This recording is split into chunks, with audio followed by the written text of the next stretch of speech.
Welcome back to the PipsNBA channel. Huge slate in front of us, 10 games. I'll share my 3 official bets and couple of leans, so stay tuned. First off, let's start with a recap of the last video. Pick. We had only one pick and it was void. We bet on Bam Adebayo over 16.5 points, minus 102. Closed super well, minus 130, but the game got postponed, so we ended up without picks. Furpy was a lean, so if you guys got it, he cashed with 7 points, covered both 5.5 and 6.5 lines. But without further ado, let's jump into the today's slate. As I said, big slate, 10 games. And the first pick I'm going to share will be from Hawks and the Nuggets game. And it will be Jalen Johnson over 8.5 assists, minus 105 at BetMGM, minus 114 DraftKings, minus 118 Caesars. I will track it at minus 114 on DraftKings. Looking at Jalen Johnson last couple of games, over the last 21 games he played, he is averaging 9.5 assists and now getting one of the best matchups in the league. We can see that this career high, I think, and overall season high, 16 assists came against the Denver Nuggets, the team that he's playing today. Last two games, kind of weird. He ended up with 7 and 5 assists, but we can see that but by assist allowed, he kind of had a couple of difficult matchups in a row against the top 10 teams in assist allowed. And then last game he played against a good matchup for assist. Pelicans only 5 assists, but he ended up having 17 potential assists. Tonight he gets one of the best matchups. As we can see, they allow 10th most at the rim, a ton of in mid-range, and also looking at similar players, Siakam, Drew Holiday, similar players by assist and similar player by position. We can see that they cooked 7 out of 7. Scotty Barnes with 10 assists a couple of days ago. We had Banchero covering with 6, Randle with 6, even KD with 5, Banchero with 10. So they're averaging a ton of assists more than their closing line. So this is a great matchup. Moving on for the next band, it will be probably a weird one, but I do like this one a lot. It's Gary Trent Jr. over 5.5 points. It's, I will say, widely available, minus 130 DraftKings, no week, minus 132 FanDuel, minus 134 Caesar. So that's the lowest I will go. Maybe even plus 115 at 6.5 has value. So yeah, let's start with why I'm going to bet this. Looking at his minutes, last 3 couple of games, you can see that last game he got 22. Game before that he got 22, and game before that he got 17. So kind of expecting him to play between 18 and 24 minutes. And when he gets those minutes, 18 to 24, this season he's averaging 8.3 points a game. Didn't cover against one of the best defensive teams in the league. And now he plays team that allows 6 most to his position and 8 overall worst defense. If you exclude the games against one of the best defensive teams in Pistons, we can see that he covered this in 8 out of 10. If you go even a bit further, including top 6 teams, he covered this 7 out of 9.6 points average. But if you take a look at the last, 15 games over the last 2 seasons, with Giannis playing, because I think that's Giannis missed a ton of games. So with Giannis over the last 15 games, when he faced teams who are outside top 7 in defense, maybe even outside top 10, we can see that he's averaging 11 points a game, over in 13 out of 15. So a bit extra juice on this one, but I think it makes sense. The matchup is one of the best. We can see that he already played Lakers this season with Giannis, scored 13 points in 24 minutes, took 12 shots. He is the guy that could rack up a ton of shots in lower minutes. So this being a great matchup and his minutes going up a bit, I like this spot a lot. Next one, I'm going to Draymond Green.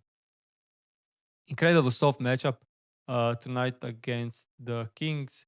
One of the most important thing for Draymond Green, if you take a look at the entire season data this season, we can see that he's averaging 5.4 assists, but if you look at the games with Steph Curry, it goes up to 5.9. But we need to exclude the games where he got ejected, as we can see. So looking at the games where he got like at least 24 minutes for Draymond, and now we can see that he's averaging 6.6 assists. Without Steph Curry, he kind of don't have a target. He made all his money and career on Steph Curry, playing next to Steph Curry, and we can see it from this. Like without Steph Curry, he's averaging 3.8 assists a game. With Steph Curry, that goes up to 6.6. Now we have a 5.5 line against one of the best matchups in the league, against the Kings, who allow 6 most assists and overall have horrible defense. So yeah, I think this is really a good matchup with Steph Curry playing. So overall, he hit this in 15 out of 21 with Steph playing.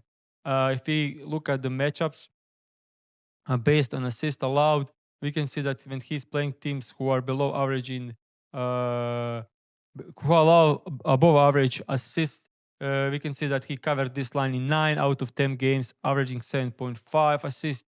When we include Jimmy Butler, nothing changes. So this all games happened with Jimmy Butler playing. So great matchup. Steph is playing. Hope he doesn't get ejected. We can't do much about it. But if he doesn't get ejected and gets good minutes with Steph, he should absolutely cook against the Kings. So that's my third official bet. And now I'm going to share a couple of leans that I have for this. Obviously, I don't want to share another bet and that it gets void. But I do like Joel Embiid over 25.5 points, minus 116, I would say, average line. Over the last 9 games, Embiid averaging 29 points a game, finally looking like a healthy version of Embiid. Last game covered even only 25 minutes, but it was against the Wizards. Obviously, Orlando Magic are a better defensive team, but they do allow a ton of points in the paint, a ton of from mid-range. We can see that he scores like 50% of his points in mid-range, and we can see a light green there, so they are kind of bottom 8 in the league in allowing mid-range points. Also, important stuff, they allow a ton of post-up points in isolation. They don't double. So if you don't double Embiid, you kind of letting him score. And when you let him score, he's covering this line more often than not. We can see from similar players that Jokic crushed this line. This was a blowout win. This was close game, so he needed to score. He scored 29 for Towns. Even Bam Adebayo covered his line against Orlando Magic. Towns, another one. Şengün with 30 points. So yeah, we can definitely see lately they've been allowing ton of points to similar players to Nikola Jokic. We can see Alex Sarr scored 23. I definitely think Embiid can score 3 more points than Alex Sarr. So that's it.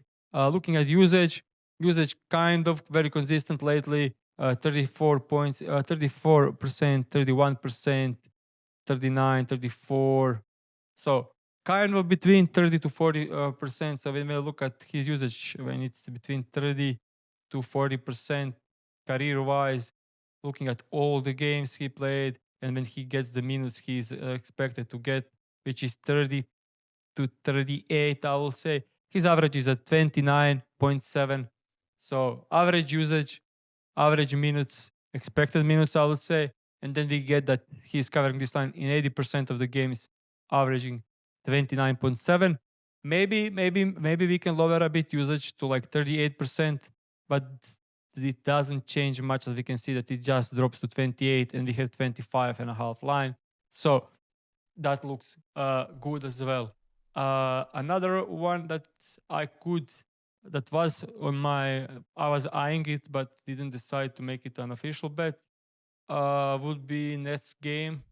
Let me just find Nets. It's Noah Clowney. If you have 10.5, okay, the 10.5 is gone, but at 11.5 plus money, this one is interesting because looking at the last couple of games, you can see that he kind of played difficult matchups and was close to covering. So if you take a look last game, okay, he played Orlando, great team against shooters. So he ended up scoring 10 points, 0 from 5 from 3. So if he made 1 3, he's covering, crushed it against Denver. Then absolutely foul trouble, insane game against the Wizards. 2 from 13, ended up scoring 8 points. So if he makes another 2 buckets, he's covering this. Now, then 3 in a row of difficult matchups. Wolves, Golden State, and Houston. All teams are top 6, 7 in defensive rating. He came really close to covering in those games. So when he's playing poor defensive teams, he is covering, and he's now playing 5th worst defensive team. So if you take a look, when he is getting 25 plus minutes against teams who are not in top 10 in defensive rating, we can see that he covered this line in 11 out of 15 games, averaging 16 points. Yeah, most of this game missed Cam Thomas, but he's playing off the bench in short minutes, so shouldn't affect his usage much. Michael Porter Jr. could be more important. So in games with Michael Porter Jr., he's still averaging 16 points and covering this in 9 out of 12 games. So looking great. So I'll track these bets that I shared as official on BetStamp, and make sure to subscribe, make sure to like. I can see that 60% of you who are watching are not subscribed, so make sure to like and subscribe. Commenting helps the algorithm, so I will appreciate it. And also want to say, first 2 videos on the channel got 500 views, so I just want to thank you all for watching. I have some people that follow me for like last 10 years since I started it early, so appreciate you guys, and see you into the next one.